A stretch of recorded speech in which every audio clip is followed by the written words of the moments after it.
Welcome back to our crime scene. We'll observe details, recreating the killer's crime in his mind, like a psychological magic. He closes his eyes, as if taking a time travel trip. Suddenly everything around him returns to the starting point, and Will opens his eyes. Pulling out a shovel, as if planting seeds, he slowly covers the victim with soil. In reality, the victim is just having an extended nap. Then, Will casually tapes his mouth, inserts the tube, and starts roaming forwards, as his imagination concludes. Suddenly, the body, as if enchanted, grabs Will's arm. A survivor. Professionals rush in for resurrection. Meanwhile, a woman is busy documenting all of this with her camera, seemingly planning to make a truth revelation video. She gathers deets about Will from a cop, and then decides to follow Will to the psych clinic, secretly recording the conversation. After chatting with Will, Hannibal catches a glimpse of the woman awkwardly packing her stuff, looking very suspicious. To avoid raising Hannibal's suspicion, she claims she's there for therapy, but keen-eyed Hannibal has already caught on to her little scheme. Hannibal finds a recorder in her bag and watches her delete evidence, thinking, she's really playing with fire. Forensics confirm they all died from Roman 4 fever, and the main ingredient in the drips is glucose. What a sweet little mystery. Will deduces that the killer cannot possibly be a doctor. He must be either a diabetic patient or a pharmacist who specializes in sweet revenge. He rushes to inform Jack, and the scene shifts to a pharmacy where a mousetrap game is unfolding. A woman walks up to the counter, ready to buy insulin, but little did she know, Mr. Mediterranean is up to no good. Mr. Mediterranean swaps out the insulin for other meds, completely unaware the woman is about to star in a new script soon. After a thorough investigation, Jack and Will zero in on the suspect, the dancing Mediterranean. SWAT teams gather at the pharmacy, ready to nab the suspect, only to find Mr. Mediterranean has vanished like a mysterious chain of saliva. Will smashes the car window, opens the trunk, and finds a recently victimized woman, while Mr. Mediterranean stealthily prepares to choose target number 2 at the hospital. Meanwhile, Will visits a friend at the hospital, stepping out of the elevator, thinking, I'm about to shine today. He receives a call from Jack, alerting him that Mr. Mediterranean is hunting in his very hospital.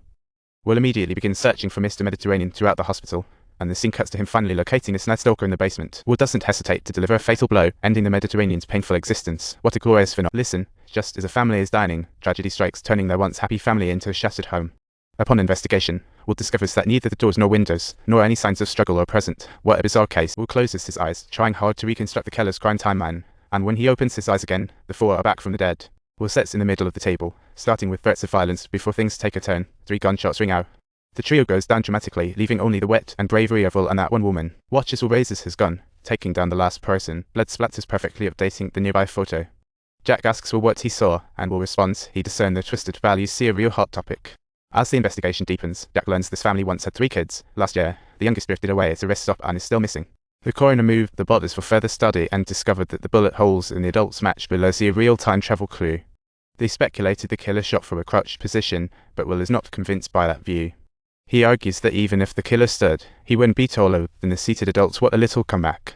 They also found 7 different blood types on site aside from the 4 victims. 3 unknown identities remain. Through fingerprint comparison, they successfully identified the suspect and quickly headed to his home. As soon as they step in, a foul smell hits them as if they're conducting a scent forensic investigation. Meanwhile, in the corner of a restaurant, a woman is enjoying a meal with 3 boys, the recently mysteriously disappeared kids who have attracted widespread attention in society. What an incredible fate connection. At the precinct, Will analyzes the missing children's cases. They all suffer from the same silent disease, known as Stockholm Syndrome. Jack marks the time and locations of the boys' disappearances, quickly discovering they're about 500 kilometers apart, a real cross-border mystery. They decide to stake out around the house of the 3rd missing boy, waiting for any clue strands to surface. Will himself went missing for 8 months. Seeing the emotional reunion between the woman and her son, his feelings resonate as well. SWAT teams surrounded the house, and as they reached the backyard, they spotted 4 boys with guns aimed at the woman. A truly intense scene. One officer quickly took action, shooting one of them, and then decisively took control of the rest of the kids. The woman's son seizes the moment to dash out the back door, and Will chases after him straight to the warehouse. The boy halts, aiming his gun at Will, while the woman steps out, placing them in a tense crossfire. Pay attention, a horse in the stable is got up in its own hooves, leaving the workers bewildered during the inspection. Apparently, someone had operated on this horse earlier, leaving them puzzled at the model of it all. The workers, finally patient enough, take scissors to cut open the belly, eager to unveil the horse's mystery. Nearby, the coroner discovers that the woman was fit to death and then stuffed into the horse's belly, a truly horrific mystery. Hannibal suddenly interjects, I happen to have a recipe, are you interested?